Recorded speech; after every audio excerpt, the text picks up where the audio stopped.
வணக்கம் மாணவர்களே, உங்கள் எல்லோரையும் ரோஜா தோட்டம் சேனலுக்கு அன்போடு வரவேற்கிறேன். மாணவர்களுக்கு தேவையான தமிழ், அறிவியல், சமூக அறிவியல் பாடங்களுக்கான பிளேலிஸ்டோட லிங்க் டிஸ்கிரிப்ஷன் பாக்ஸ்ல தரப்பட்டிருக்கு. கமெண்ட்லையும் பின் பண்ணி தரப்பட்டிருக்கு. தேவைப்படுறவங்க பயன்படுத்திக்கோங்க. இன்னைக்கு எந்த பாடம் படிக்கலாம்? புரட்சிகளின் காலம் என்ற 9ஆம் வகுப்பு சமூக அறிவியல் பாடத்தில் கொடுக்கப்பட்டிருக்கும் பயிற்சி வினாக்களுக்கான விடைகளை படிக்கலாமா? முதலில் சரியான விடையை தேர்ந்தெடுக்கவும். 1. அமெரிக்காவில் ஏற்படுத்தப்பட்ட முதல் ஆங்கிலேய காலனி டேஷ் ஆகும். விடை ஜேம்ஸ் டவுன் ஆகும். 2. பிரெஞ்சு புரட்சியின் முன்னோடியாக வாஷிங்டனுடன் கூட்டு சேர்ந்து ஆங்கிலேயருக்கு எதிராக போராடியவர் டேஷ். விடை லஃபாயட். 3. லஃபாயட், தாமஸ் ஜெபர்சன், மிரபு ஆகியோர் டேஷ் எழுதினர். மனிதன் மற்றும் குடிமகன் உரிமைகள் பற்றிய பிரகடனத்தை எழுதினர். 4. டேஷில் ஆங்கிலேயரின் தோல்வி பிரான்சிற்கும் அமெரிக்காவிற்கும் இடையிலான நட்புக்கு வழிவகுத்தது. விடை சாரடோகாவில் ஆங்கிலேயரின் தோல்வி பிரான்சிற்கும் அமெரிக்காவிற்கும் இடையிலான நட்புக்கு வழிவகுத்தது. 5. பிரான்சில் அரச சர்வாதிகாரத்தின் சின்னமாக டேஷ் இருந்தது. விடை பிரான்சில் அரச சர்வாதிகாரத்தின் சின்னமாக வெர்சைல்ஸ் இருந்தது, அதாவது வெர்சைல்ஸ் அரண்மனை. 6. ஆஸ்திரியா மற்றும் பிரஷ்யாவின் படைகள் பிரெஞ்சு புரட்சியாளர் படைகளால் டேஷ் போர்க்களத்தில் தோற்கடிக்கப்பட்டன. வால்மி போர்க்களத்தில் தோற்கடிக்கப்பட்டன. 7. கான்டிட் என்ற நூல் டேஷால் எழுதப்பட்டது. வால்டேரால் எழுதப்பட்டது. 8. 16ஆம் லூயியின் கீழ் குறைந்தபட்ச அதிகாரங்களை கொண்ட முடியாட்சியை தக்க வைத்துக் கொள்ள விரும்பிய மிதவாத தாராளவாதிகள் டேஷ். விடை ஜெரோண்டியர். 9. டேஷாம் ஆண்டில் பாரிஸ் உடன்படிக்கையின்படி அமெரிக்க சுதந்திர அமைதிப் போர் முடிவுக்கு வந்தது. விடை 1783ஆம் ஆண்டில் பாரிஸ் உடன்படிக்கையின்படி அமெரிக்க சுதந்திர அமைதிப் போர் முடிவுக்கு வந்தது. 10. தாமஸ் பெயின் எழுதிய புகழ்வாய்ந்த நூல் டேஷ் ஆகும். விடை தாமஸ் பெயின் எழுதிய புகழ்வாய்ந்த நூல் இயல்பறிவு ஆகும். அடுத்தது கோடிட்ட இடங்களை நிரப்புக. 1. 2ஆம் கண்டங்கள் மாநாட்டால் அஞ்சல் துறை தலைமை அதிகாரியாக நியமிக்கப்பட்டவர் டேஷ். விடை பெஞ்சமின் பிராங்க்லின். 2. பங்கர் குன்று போர் நடைபெற்ற ஆண்டு டேஷ் 1775. 3. டேஷ் சட்டம் கடனை தங்கமாகவும் வெள்ளியாகவும் திரும்ப செலுத்த வற்புறுத்தியது. விடை செலாவணி சட்டம் கடனை தங்கமாகவும் வெள்ளியாகவும் திரும்ப செலுத்த வற்புறுத்தியது. 4. பிரான்சின் தேசிய சட்டமன்றத்தின் தலைவர் டேஷ் ஆவார். பிரான்சின் தேசிய சட்டமன்றத்தின் தலைவர் மிரபு ஆவார். 5. சுதந்திரத்திற்கும் பகுத்தறிவிற்கும் பெரும் விழா நடத்தியதால் டேஷ் கில்லட்டினால் கொல்லப்பட்டார். ஹெர்பர்ட் கில்லட்டினால் கொல்லப்பட்டார். 6. 16ஆம் லூயி பிரான்சை விட்டு தப்பியோட முயன்ற போது டேஷ் நகரில் அவர் தனது குடும்பத்துடன் கைது செய்யப்பட்டார். வெர்னே நகரில் அவர் தனது குடும்பத்துடன் கைது செய்யப்பட்டார். வெர்னே நகர். அடுத்தது சரியான கூற்றை கண்டுபிடி. 1. கடலாய்வு பயணங்களை மேற்கொண்டதில் போர்த்துகீசியர் முன்னோடியாவார். ஆமாம், இந்த கூற்று சரிதான். 2. பென் என்ற குவேக்கரால் புதிய பிளைமவுத் பெயரிடப்பட்டது. இது தவறு. பென்சில்வேனியா தான் பெயரிடப்பட்டது. 3. குவேக்கர்கள் போருக்கு ஆதரவாக இருந்தமைக்கு நற்பெயர் பெற்றனர். இதுவும் தவறு. ஏன்னா அவங்க ஆதரவா இல்ல, எதிராகத்தான் இருந்தாங்க. 4. ஆங்கிலேயர்கள் நியூ ஆம்ஸ்டர்டாமை நியூயார்க் என பெயர் மாற்றம் செய்தனர். ஆமாம், இது சரிதான். ஆக இங்கே கொடுக்கப்பட்டவைகளில் எது சரி? 1 மற்றும் 4 சரி. கடைசி ஆப்ஷன் இருக்கு இல்லையா, அதை செலக்ட் பண்ணி எழுதலாம். அடுத்தது 2. முதல்ல என்ன கொடுத்திருக்காங்க? அமெரிக்க விடுதலை போர் இங்கிலாந்துடன் செய்யப்பட்ட போராக மட்டுமல்லாது உள்நாட்டு போராகவும் அமைந்தது. ஆமாம், இது சரிதான். 2. ஆங்கிலேய படைகள் யார்க் டவுனில் வெற்றி பெற்றன. இது தவறு. ஆங்கிலேய படைகள் யார்க் டவுன்ல வெற்றி பெறல, அமெரிக்க படைகள் தான் வெற்றி பெற்றுச்சு. அதனால இதை நாம தவறு என்று எழுதலாம். 3. வளர்ந்து வரும் நடுத்தர வர்க்கத்தினரை பிரெஞ்சு பிரபுக்கள் ஆதரித்தனர். இதுவும் தவறு. ஏன்னா அவங்க ஆதரிக்கல, வரி வசூல் பண்ணி துன்பப்படுத்துறாங்களே வழிய ஆதரிக்கல. சரியா? 4. ஆங்கிலேய நாடாளுமன்றம் காகிதத்தின் மீதான வரி நீங்களாக ஏனைய பொருட்களின் மீதான டவுன்ஷென் சட்டங்களை ரத்து செய்தது. இதுவும் தவறு.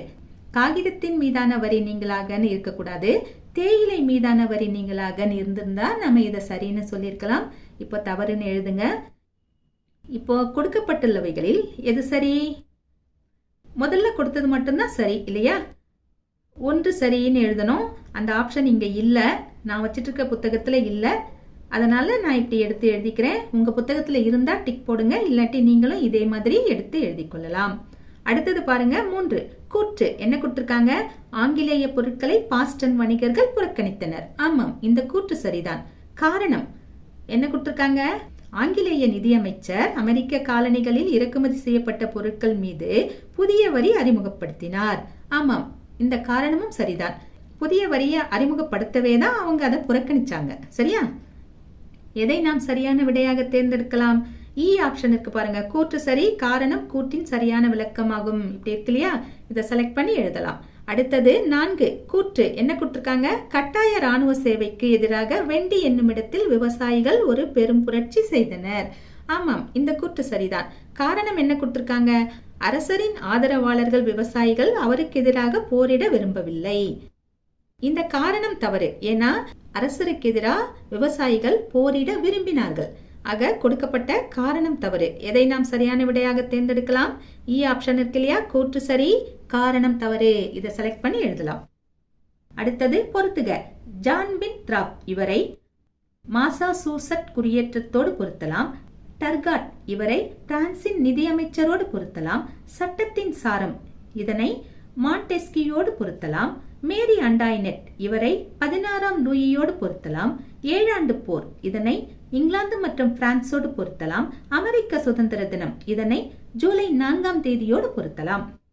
அடுத்தது கீழ்காணும் வினாக்களுக்கு சுருக்கமான விடையளி. 1. பியூரிட்டானியர் என்போர் யார்? அவர்கள் இங்கிலாந்தை விட்டு ஏன் வெளியேறினர்? 122வது பக்கத்துக்கு வாங்க. அங்க கட்டத்துல கொடுத்திருக்காங்க இல்லையா? இங்கிலாந்து திருச்சபையை சீர்திருத்த வேண்டும் என்னும் நோக்கத்தில் செயல்பட்ட மத சீர்திருத்த இயக்கத்திற்கு தலைமையேற்ற சீர்திருத்தவாதிகள், இப்படி ஆரம்பமாகுது இல்லையா? அந்த பத்தி முழுசா எடுத்து எழுதினா இந்த கேள்விக்கான விடை தயார். அடுத்தது 2வது கேள்வி. குவேக்கர் பற்றி நீவீர் அறிவதென்ன? 123வது பக்கத்துல பாக்ஸ்ல கொடுத்திருக்காங்க பாருங்க. குவேக்கர்கள் இங்கிலாந்தில் ஜார்ஜ் ஃபாக்ஸ் என்பவரால் நிறுவப்பட்ட நண்பர்கள் குழாம் என்னும் கிறிஸ்தவ மத குழுவின் உறுப்பினர் ஆவர். இப்படி ஆரம்பமாகுது இல்லையா? அந்த முழு பத்தியையும் இதற்கான விடையாக நாம் எழுதலாம். அடுத்தது 3வது கேள்வி.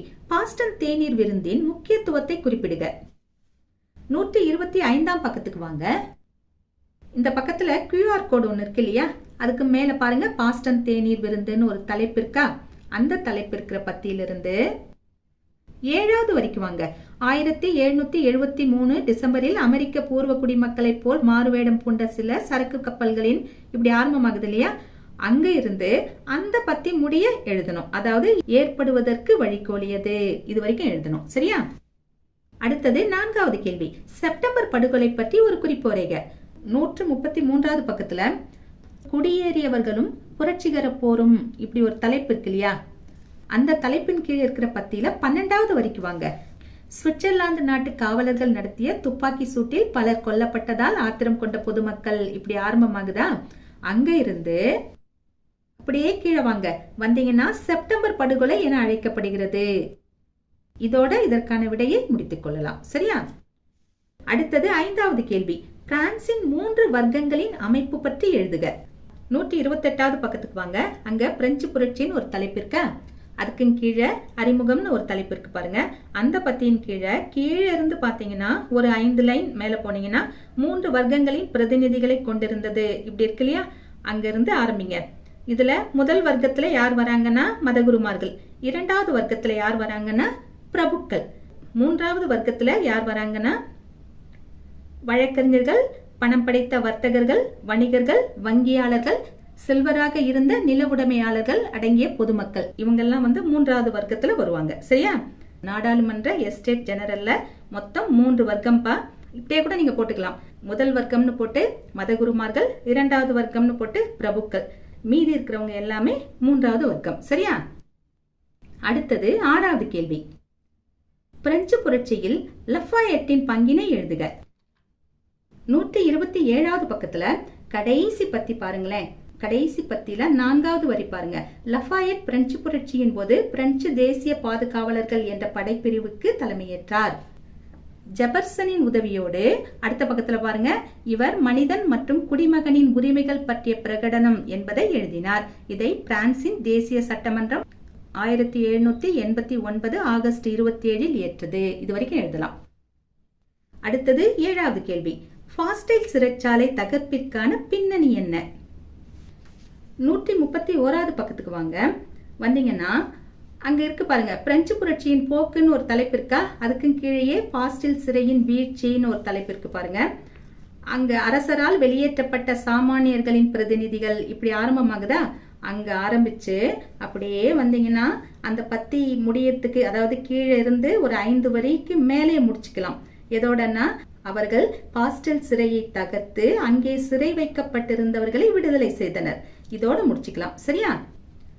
அடுத்தது 8வது கேள்வி. பிரெஞ்சு புரட்சியின் போது விவசாயிகள் செலுத்த வேண்டிய வரிகள் யாவை? அதாவது வரிகளும் போது ஒரு 3 வரியை செலுத்துறாங்க. இத ஷார்ட்டா எழுதிக்கணும்னா இப்படியே வரிசைப்படுத்துறீங்க. எப்படின்னா, டித் அதாவது தசம பாகம், இது ஒரு வரி. அதுக்கப்புறம் டெய்லே அப்படின்னா நிலவரி, இது ஒரு வரி. காபில்லே அப்படின்னா உப்பு வரி, இது ஒரு வரி. இந்த 3 வரிகளும் விவசாயிகள் செலுத்த வேண்டிய வரிகளாக இருந்தன. சரியா? இது எங்க இருக்குன்னா 129வது பக்கத்துல கடைசி பத்தியில இருக்கு பாருங்க. டித் தசம பாகம் ஹைலைட் பண்ணி காமிச்சிருக்கோம் பாருங்க. இது ஒரு வரி. அடுத்த பக்கம் அதாவது 130வது பக்கத்துல அங்க இருக்கு பாருங்க, டெய்லே நிலவரி, காபில்லே உப்பு வரி. அடுத்தது விரிவான விடையளிக்கவும். முதல் கேள்வி என்ன கேட்டிருக்காங்க? பிரதிநிதித்துவம் இல்லாமல் வரி விதிப்பு இல்லை இக்கூற்று அமெரிக்க சுதந்திர போருக்கு எவ்வாறு வழிவகுத்தது என்பதை விளக்குக. 124, 125 பக்கத்துல இதற்கான விடை இருக்கு. 124வது பக்கத்துல அமெரிக்க பூர்வ குடிகள்னு ஒரு படம் இருக்கு இல்லையா, அதாவது பாக்ஸ்ல கொடுத்துருக்காங்க இல்லையா, அதுக்கும் கீழே இருக்கிற பத்தியில 10வது வரிக்கு வாங்க. அதாவது குடியேற்ற நாடுகளின் மீது ஒன்றன் பின் ஒன்றாக பல வரிகள் விதிக்கப்பட்டன. இங்கிலாந்து நாடாளுமன்றத்தில் அமெரிக்கர்களுக்கு பிரதிநிதித்துவம் வழங்கப்படவில்லை என்பதை இங்கு குறிப்பிட வேண்டும். இப்படி இருக்கு இல்லையா, இங்க ஆரம்பிச்சு அதுக்கு கீழே இருக்கிற பத்திய அப்படியே முழுசா எழுதணும். எது வரைக்கும்னா, லண்டனில் தயாராகும் முத்திரையிடப்பட்ட தாள்களிலேயே அச்சிடப்பட வேண்டும் என கூறியது. இதை எழுதுங்க. இதை எழுதிட்டு அதுக்கப்புறமா 125வது பக்கத்துல அமெரிக்க விடுதலை போர்னு இருக்கு இல்லையா, அதுக்கும் கீழே இருக்கிற பத்தி பாருங்க. 1774 குடியேற்ற நாடுகளுக்கும் இங்கிலாந்துக்கும் இடையே இப்படி ஆரம்பமாகுது இல்லையா, அந்த பத்திய முழுசா எழுதணும். அதாவது எது முடியன்னா, பிரதிநிதித்துவம் இல்லாமல் வரி விதிப்பில்லை என்பதே அவர்களின் புகழ்பெற்ற போர் முழக்கமாக இருந்தது. இங்கிலாந்து நாடாளுமன்றத்துல பிரதிநிதித்துவம் கொடுக்கணுங்கிறது தான் அவங்களுடைய பெரிய கோரிக்கையாக இருந்தது. இதுவரைக்கும் முதல் கேள்விக்கான விடையை எழுத வேண்டும். அடுத்தது 2வது கேள்வி. 1789ஆம் ஆண்டு புரட்சிக்கு பிரெஞ்சு தத்துவ ஞானிகளின் பங்களிப்பினை விளக்கவும். 130 மற்றும் 131 இதற்கான விடை இருக்கு. பிரெஞ்சு புரட்சிக்கு தத்துவ ஞானிகளின் பங்கு கேட்டிருக்காங்க.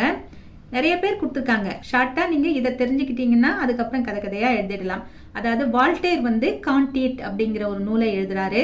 அதன் மூலமா தன்னுடைய பங்களிப்பை கொடுக்கிறாரு. மாண்டெஸ்கியூ பாரசீக மடல்கள், சட்டத்தின் சாரம், இந்த மாதிரியான நூல்களை எழுதி தன்னுடைய பங்களிப்பை கொடுக்கிறாரு. ரூசோ சமூக ஒப்பந்தம்ங்கிற நூலை எழுதி அவருடைய பங்களிப்பை கொடுக்கிறாரு. அதோட கூட தீதரா அப்படிங்கிறவரும், அதுக்கப்புறம் ஜீன் டி ஆலம்பெட் அப்படிங்கிறவரும் கட்டுரைகள் பல எழுதி தங்களுடைய பங்களிப்பை கொடுக்கறாங்க. இதுதான் கான்செப்ட். ஆனா இது விரிவான விடையில்லை இல்லையா. இந்த பாயிண்ட்ஸை நீங்க அப்படியே கொஞ்சம் விரிவா எழுத வேண்டியதுதான். 130வது பக்கத்துல பிரெஞ்சு தத்துவ ஞானிகளிடமிருந்து பெற்ற உத்வேகம் இப்படி ஒரு தலைப்பு இருக்கா, அங்க ஆரம்பிச்சு அந்த பத்தியை முழுசா எழுதுங்க. அதுக்கு அடுத்த பத்தி பாருங்க, மற்றொரு மகத்தான எழுத்தாளர் வால்டேரின் சமகாலத்தவரும் இப்படி ஆரம்பமாகுது இல்லையா, ரூசோ படம் போட்டு அந்த பத்தியையும் எழுதணும். அதுக்கு கீழே பாரசீக மடல்கள், சட்டத்தின் சாரம்னு ஆரம்பமாகுது இல்லையா, அந்த பத்தியையும் எழுதணும். அதுக்கு கீழே பாரிஸில் இதே காலப்பகுதியில் கலைக்களஞ்சியம் ஒன்று வெளியிடப்பட்டதுன்னு இருக்கு இல்லையா, அதையும் எழுதணும். அதாவது அந்த பத்தியில அடுத்த பக்கத்துல முடியுது, அது வரைக்கும் எழுதணும்.